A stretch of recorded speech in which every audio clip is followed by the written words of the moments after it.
مفہوم اب تمامی حضرات کے سامنے حدیث پاک کا رکھتا ہوں. وہ حضرت ابو ہریرہ رضی اللہ عنہ سے روایت ہے. عن ابی ہریرہ رضی اللہ عنہ قال قال النبي صلی اللہ علیہ وسلم جاء رجل من البادیہ الى النبي صلی اللہ علیہ وسلم ليتعلم القرآن فقال النبي صلی اللہ علیہ وسلم لعبد الله بن مسعود یا عبد الله اذهب وتعلمه فجاء الى النبي صلی اللہ علیہ وسلم فجاء بالنبي صلی اللہ علیہ وسلم الى عبد الله بن مسعود وعلمه بسورة او اقل من سورة وقد ذهب وبعدما اخبر النبي صلی اللہ علیہ وسلم فتبسم النبي صلی اللہ علیہ وسلم. ایک بندہ چل کر کے دیہات سے آیا اور اس نے آقا کریم صلی اللہ علیہ وسلم کے بارگاہ کرم میں، اب وہ آیا ہوگا آقا کے بارگاہ کرم میں تو اس کا مطلب وہ صحابی تھے، کیونکہ انہوں نے قرآن پاک سیکھنے کا ارادہ بھی ظاہر کیا. میں قرآن سیکھنا چاہتا ہوں، میں آپ کو صرف مفہوم بتانا چاہتا ہوں. قرآن پاک حفظ کرنا یہ کمال کی بات ہے، اور اس کمال پہ سب سے بڑا تحفہ یہ ہے کہ قرآن پاک کو سمجھ لینا. میں قرآن پاک سیکھنے آیا ہوں. آقا کریم صلی اللہ علیہ وسلم نے حضرت عبداللہ ابن مسعود سے فرمایا کہ لے جاؤ انہیں قرآن پاک سکھاؤ. تھوڑی دیر آپ میرا ساتھ دیں گے نا؟ میں نے کوئی نہیں سنا چاہتا، ٹھیکون سنا چاہتا ہوں کہ بس سنا چاہتا ہوں کیا میں بتا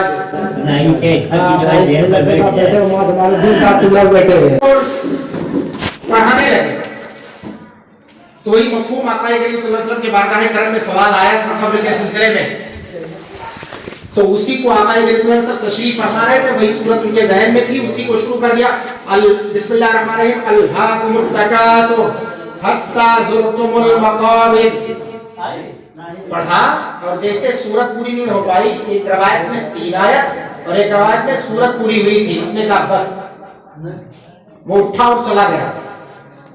یہ بڑے حیران و پریشان کہ آقا نے قرآن پاک کو سکھانے کے لیے ترغیب دی اور اس بندے کو لایا، میں سکھانے لگا، میں بیٹھا بھی سورت پوری نہیں ہوئی کہ اٹھ کر کے چل دیا، کہا بس اتنا کافی ہے میرے لیے. یہ بات ان کے ذہن میں کھٹک رہی تھی. آقا کریم صلی اللہ علیہ وسلم سے آگا کہا یا رسول اللہ کہ اس بندے کو میرے پاس بھیج دیا تھا آپ نے، میں اس کو پڑھانے لگا.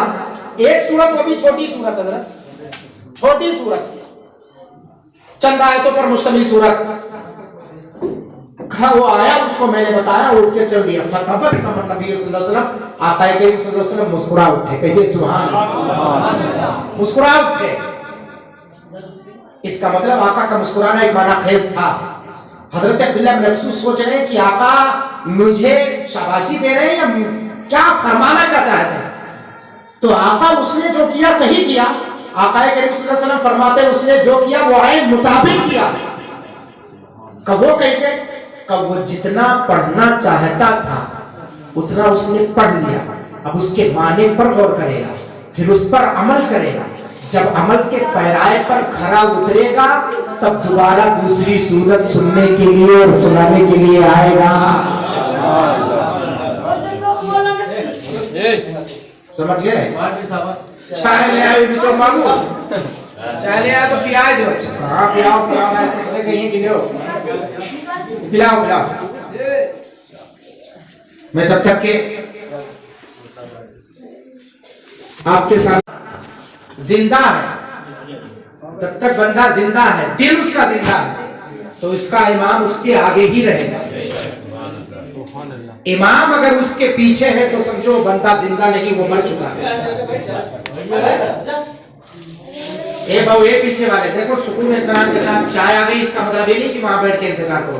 مل جائے تو شکریہ ادا کرنا، نہ ملنا تو شکرانہ ادا کرنا. دو رکعت نماز ہے کہ نہیں؟ بس خاموشی سے میری بات سنیں، کیونکہ بندہ جب تک زندہ ہوتا ہے تب تک امام کی تقلید کرتا ہے، امام کے پیچھے کھڑا ہوتا ہے نماز پڑھنے کے لیے، ہے کہ نہیں؟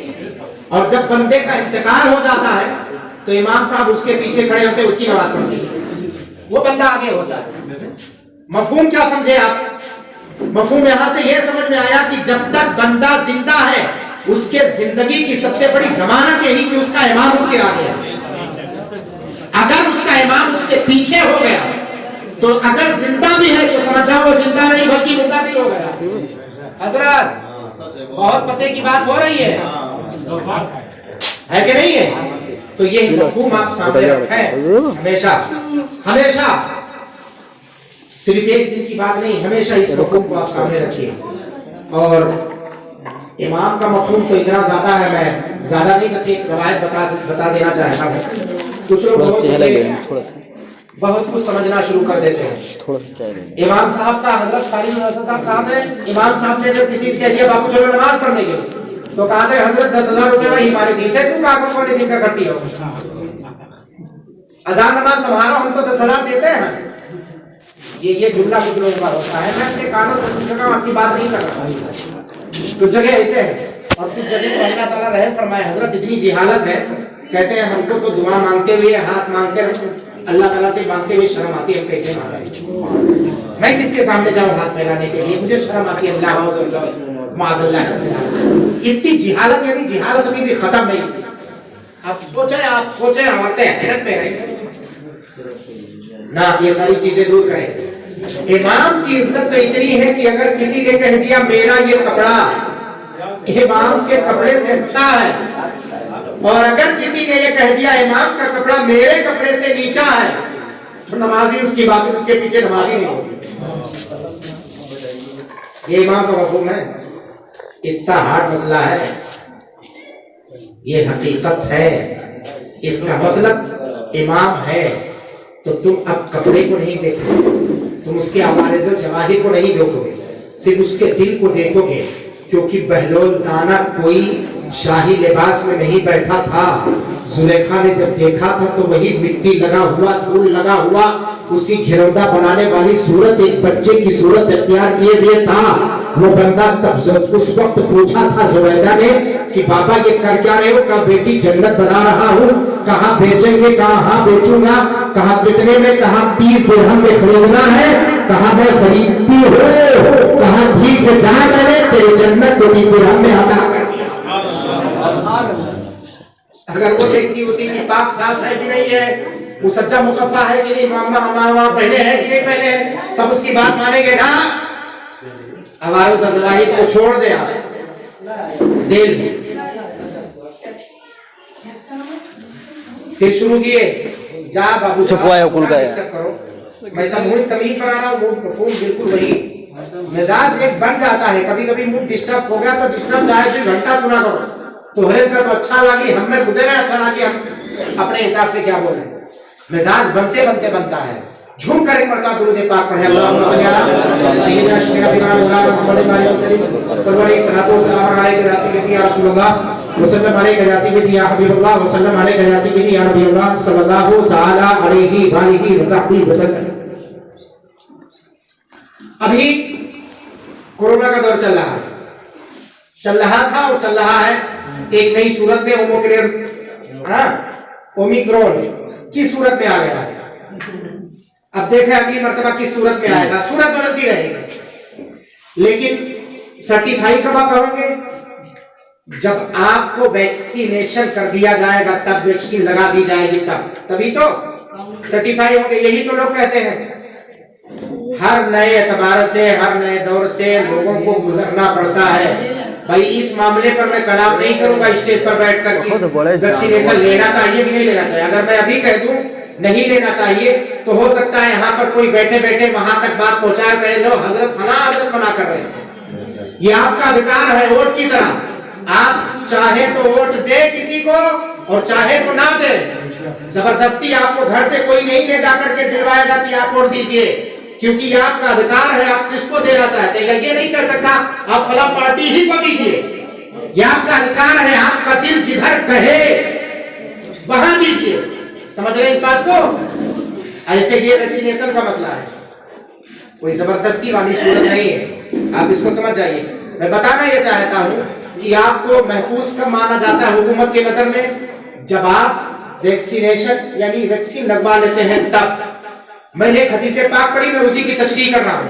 قال النبی صلی اللہ علیہ وسلم کل مولود یولد علی فطرۃ الاسلام ان کا نبوا ہو یحفظانہ او یمسرانہ او یمجسانہ، ہر بندہ، ہر لڑکا، ہر پیدا ہونے والا بچہ ہو یا بچی ہو فطرت اسلام پر پیدا ہوتا ہے۔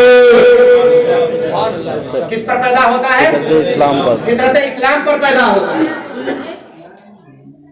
ان کا نبوا ہو یحفظانہ او یمسرانہ او یمجسانہ، اب اس کے بعد چاہے اس کو مجوسی بنا دے، چاہے اس کو یہودی بنا دے، چاہے اس کو نصرانی بنا دے، جو چاہے اس کے بعد اسے بنا دے، پر پیدا تو وہ فطرت اسلام پر ہوتا ہے۔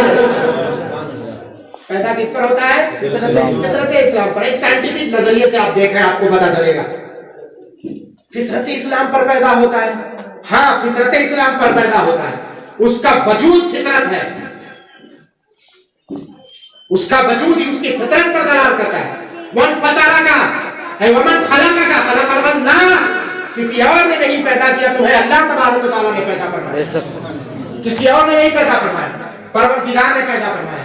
اب پیدا ہونے کے بعد چاہے آپ نے مولانا جلال الدین صاحب قبلہ کو بلایا، قاری نور الحسن صاحب قبلہ کو بلایا، حضرت مولانا صدیق صاحب سلمہ کو بلایا، یا فلاں عالم دین کو بلایا، یا معین الدین ازہری کو بلایا، بحث اس سے نہیں کہ آپ بلاتے کس کو ہے، بحث اس سے ہے کہ پیدا ہونے کے بعد آپ خوشی کا اظہار کس صورت میں کرتے ہیں، کس صورت میں کرتے ہیں؟ آیا ٹی وی ویڈیو لگا کر کے کرتے ہیں، یا ناچ گانے کی سسٹم میں کرتے ہیں، بینڈ باجے کی صورت میں کرتے ہیں، یا پھر میلاد مصطفیٰ کی صورت میں کرتے ہیں؟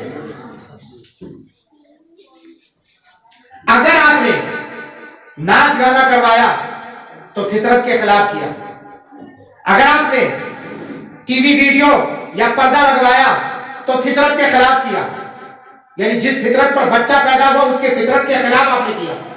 اگر دنیاوی کوئی انتظام انسلام آپ نے کیا تو فطرت کے خلاف کیا، فطرت کے موافق ہوگا کیا؟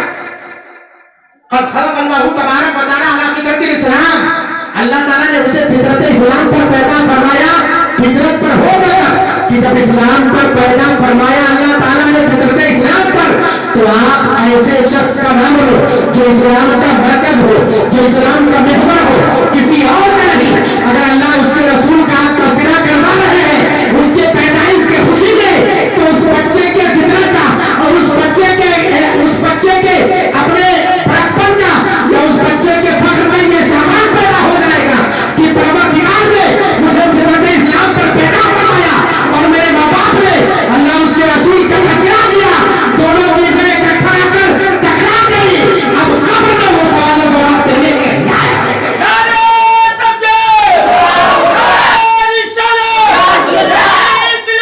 پوری زندگی کے داستان پوچھی جائے گی صرف ایک سوال میں، واپس فطرت میں نہ رہے کہ صرف 3 سوال ہوں گے بس ختم، نہیں، اس چکر میں نہ رہے کہ صرف 3 سوال ہوں گے، وہ 3 سوال کا معنی نہیں سمجھتے ہیں، مفہوم نہیں سمجھتے کہ 3 سوال آخر میں ہے کیا۔ وہ بچپن سے پوچھا جائے گا، جب تک بندہ مکلف نہیں ہوتا ہے اس کے والدین کے آبار و ظواہر پوچھے جائیں گے۔ بندہ مکلف کا مطلب بالغ ہوتے ہوئے کتنے سال لگتے ہیں بھائی؟ وہ تو حکومتی سطح پر نظریہ ہے کہ نہیں؟ 10 سال، 10 سال، 10 سال ایسے ویسے تو عمر متعین نہیں ہے۔ باب الفقہ میں علماء بیٹھے ان سے پوچھے، باب الفقہ میں عمر متعین نہیں، آپ کہہ لیں 14 سال، آپ کہہ لیں 18 سال، آپ کہہ لیں 17 سال، آپ کہہ لیں 20 سال، 7 سال، وہ عمر متعین نہیں ہے۔ بالغ ہونے کی عمر جب علم ہو جائے،